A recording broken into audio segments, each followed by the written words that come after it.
Tema 3. Funciones. Una vez que conocemos las estructuras de control, estamos ya en disposición de trabajar con funciones en C++. En este capítulo, los objetivos que nos planteamos son los siguientes. En primer lugar, introducir el principio de ocultación de información, introducir el concepto de función y parámetros asociados a la función, conocer el mecanismo por el que se llama o ejecuta una función y el mecanismo y todas las acciones que se desencadenan cuando se retorna al punto en el que se hizo la llamada a la función, profundizar más en el ámbito de los datos y finalmente, aunque no menos importante, introducir el concepto de precondición. Será fundamental en esta asignatura. El contenido de este capítulo se estructura en estas 6 secciones y empezaremos, como no puede ser de otra manera, por la primera, fundamentos. En esta sección demostraremos que las funciones realizan una tarea, veremos cómo se define una función, no cómo se declara. En esta asignatura el concepto de declaración de función no tiene tanta importancia como va a tener en metodología de la programación, aunque bueno, más adelante trabajaremos sobre ello. En este momento nos centraremos en su definición. Hablaremos acerca de parámetros formales y reales, profundizaremos en el ámbito de un dato, concretamente dejaremos fijado con claridad qué se entiende por dato local. Hablaremos de la pila como el mecanismo por el que es posible la llamada a funciones y el retorno desde una función que acaba su tarea. Y finalmente hablaremos con detalle acerca de la función main, porque después de todo, como veremos, main no deja de ser otra función. Una función especial, pero una función. Así pues, empezamos con el contenido del capítulo hablando del cometido de las funciones y es realizar una tarea concreta. A la hora de programar es normal que haya que repetir las mismas acciones con distintos valores. Ya sabemos que debemos evitar la repetición de código y las consecuencias que tiene el repetir código.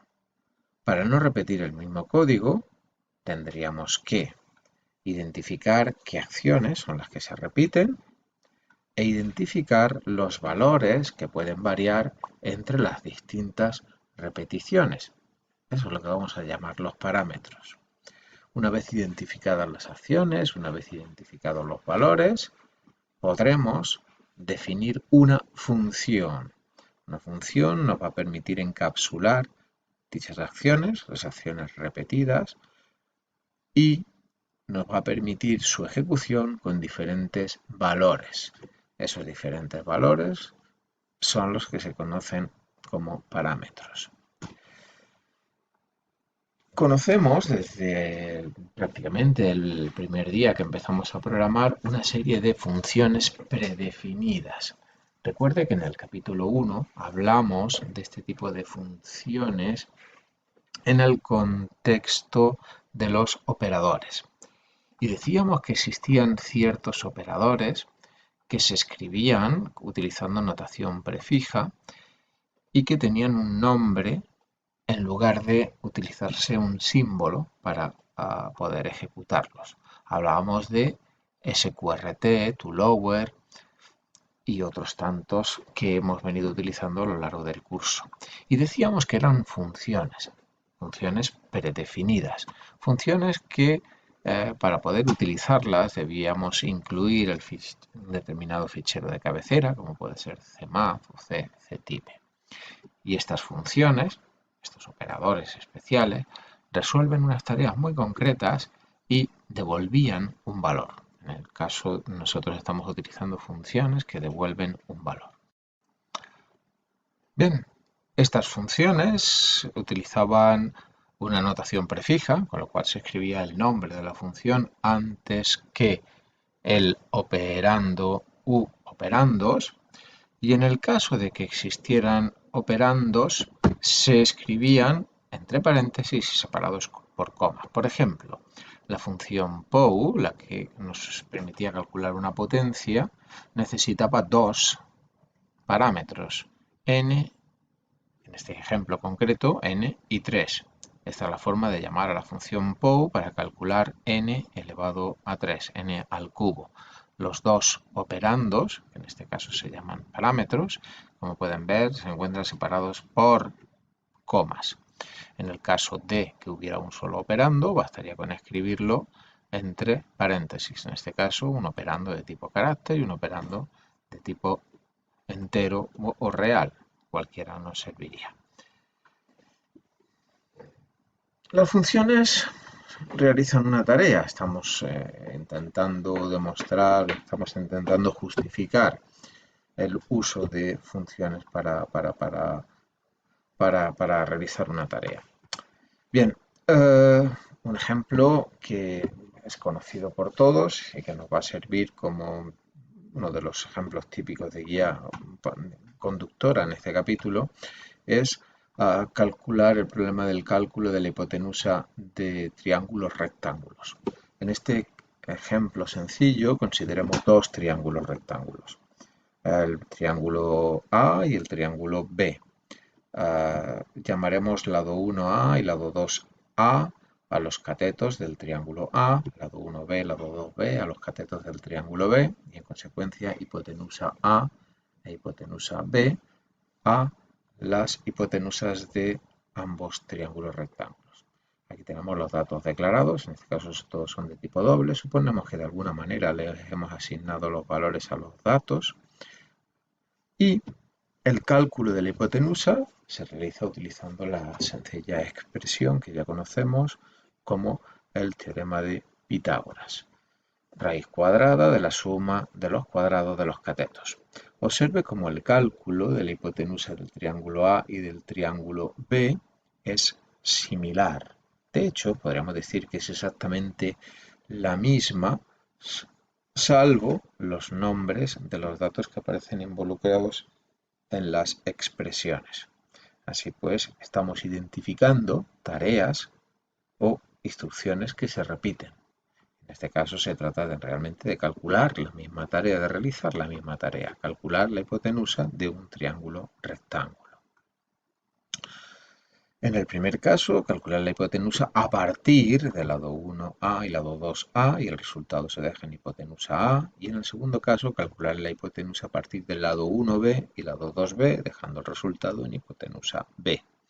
Por lo tanto, si generalizamos esta tarea para calcular la hipotenusa de cualquier triángulo rectángulo, podríamos decir que, dados lado 1 y lado 2, que son los dos catetos del triángulo rectángulo, nuestro objetivo es calcular la hipotenusa de un triángulo rectángulo. Llamaremos parámetros a lado 1 y lado 2 porque serán los valores que van a variar, que van a cambiar entre los distintos cálculos y las acciones que debemos realizar es, establecidos, conocidos los valores del lado 1 y lado 2, se trataría de calcular el radicando como la expresión suma de los cuadrados del lado 1 y lado 2 y finalmente calcular la hipotenusa como la raíz cuadrada del radicando. Así nos estamos aproximando a el objetivo de una función. Hemos identificado las acciones, hemos identificado los parámetros. Asociamos un nombre a la tarea. Podemos decir, por ejemplo, que hipotenusa será la tarea que a partir del lado 1 y lado 2 calculará la hipotenusa de un triángulo rectángulo. Así pues, hipotenusa será el nombre de la función y lado 1 y lado 2 serán los parámetros de la función. Bien, con este ejemplo sencillo estamos motivando, estamos presentando cuál va a ser el objetivo de este capítulo. Vamos a ver ahora la sintaxis de C++ para realizar este trabajo. La sintaxis de C++ implica que tenemos que especificar un tipo para la función, será el tipo del valor devuelto.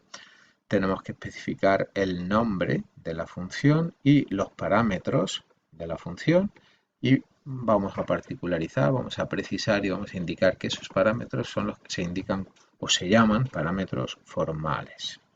El nombre de la función y los parámetros formales es lo que hemos explicado en el ejemplo anterior. Existen una serie de instrucciones que se van a ejecutar y finalmente una instrucción específica que se conoce como return, que es la que nos servirá para indicar el valor que devuelve la función. La cabecera de la función está formada por el tipo devuelto, el nombre de la función y la lista de parámetros formales, encerrada entre paréntesis y separada por comas. El resto, todo lo que se encuentra entre las llaves de apertura y cierre, se conoce como el cuerpo de la función. El cuerpo de la función contiene las instrucciones que se ejecutarán cuando se llame a la función. Entre cabecera y cuerpo vemos que existe una relación importante y es el tipo que devuelve la función y la expresión que se coloca a continuación de la instrucción return. Expresión ha de ser del mismo tipo, o al menos un tipo compatible con el especificado en la cabecera de la función. El valor es el que devuelve la función cuando termina su ejecución. Dicho de otra forma, una vez que se evalúa esta expresión, se termina de ejecutar el cuerpo y nos encontramos con la instrucción return, se evalúa expresión y este valor, el valor de expresión, es el que se devuelve o el que devuelve la función. El tipo de esta expresión debe coincidir o ser compatible con el tipo indicado.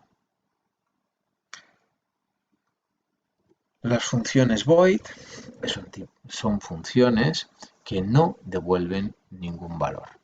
¿Vale? Son un tipo especial de funciones que veremos en un apartado específico y por la razón de que no devuelven ningún valor, no deben tener ninguna instrucción return, porque no tienen nada que devolver. El cuerpo de una instrucción de una función void será como ven aquí, sin instrucción return, y el tipo será o simplemente se indica utilizando la palabra void. La lista de parámetros formales contiene los argumentos o los parámetros de la función. Son los datos genéricos con los que va a trabajar la función para realizar sus cálculos. Cuando se ejecuta la función, cuando se inicia su ejecución, los parámetros formales contienen los valores con los que se ha llamado a la función. Estos parámetros formales pueden utilizarse con el nombre que aparece en la lista de parámetros formales en las instrucciones del cuerpo de la función. Todos esos parámetros formales son datos locales de la función. Significa que se conocen únicamente dentro de la función. Hablaremos sobre ello más tarde. Las instrucciones o sentencias son las órdenes que se van a ejecutar dentro de la función.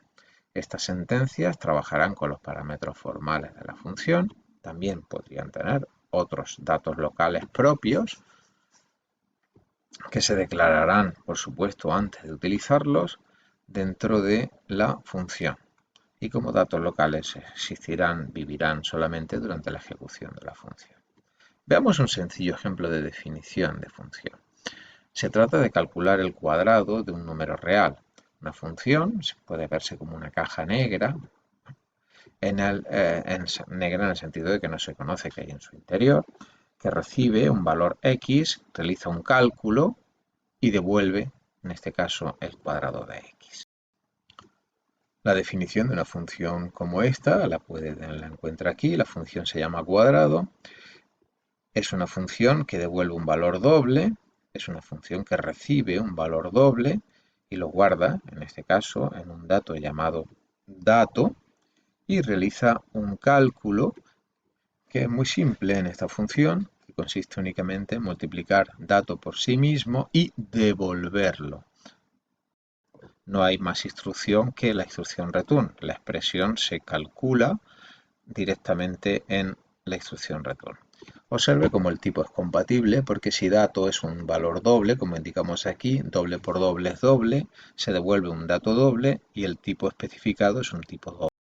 Sobre el parámetro formal, como puede ver aquí, parámetro formal dato y expresiones sobre dato, y la llamada a la función consistirá simplemente en escribir el nombre de la función y proporcionarle un valor sobre el cual se va a trabajar.